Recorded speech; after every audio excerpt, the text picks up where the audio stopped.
भगवान बुद्ध के महापरिनिर्वाण के लगभग 100 वर्ष बाद उनके शिष्यों के बीच एक प्रश्न उठने लगा। क्या मुक्ति का मार्ग केवल अपनी साधना तक सीमित है या दूसरों को भी उस पार ले जाना हमारा कर्तव्य है? राजगृह के एक प्राचीन विहार में दो युवा भिक्षु रहते थे। पहला भिक्षु था सुदत्त, जो दिन रात ध्यान, तप और अनुशासन में लीन रहता था। उसका विश्वास था कि यदि मनुष्य स्वयं अपने मन को जीत ले, तो वही सबसे बड़ी विजय है। दूसरा भिक्षु था करुण, जिसका हृदय हर दुखी व्यक्ति के लिए दया से भरा रहता था।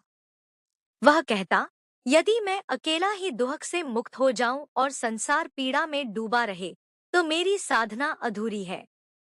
एक दिन दोनों ने अपने गुरु से पूछा, गुरुदेव, सही मार्ग कौन सा है? गुरु मुस्कुराए और उन्हें नदी के किनारे ले गए।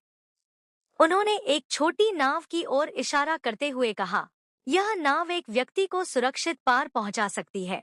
फिर उन्होंने एक बड़े जहाज की ओर संकेत किया और बोले, और यह जहाज सैकड़ों लोगों को साथ लेकर पार पहुंच सकता है।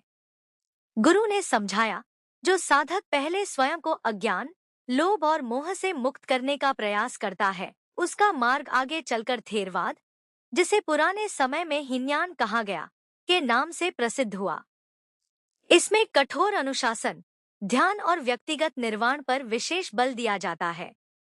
फिर गुरु बोले, जो साधक यह संकल्प लेता है कि वह तब तक अंतिम निर्वाण स्वीकार नहीं करेगा, जब तक अधिक से अधिक प्राणियों को दुख से मुक्त न कर दे, उसका मार्ग महायान कहलाया।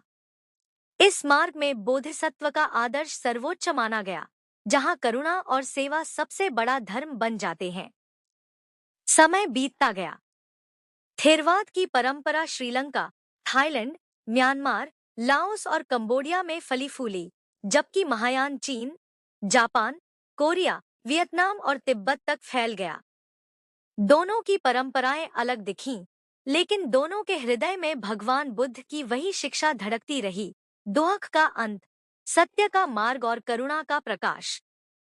आज भी यदि कोई पूछे कि इनमें श्रेष्ठ कौन है, तो उत्तर वही है जो उस गुरु ने दिया था।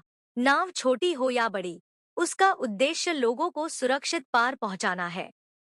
सीख, मार्ग अलग हो सकते हैं, लेकिन लक्ष्य एक ही है, अज्ञान से ज्ञान की ओर, दुख से शांति की ओर और स्वार्थ से करुणा की ओर बढ़ना।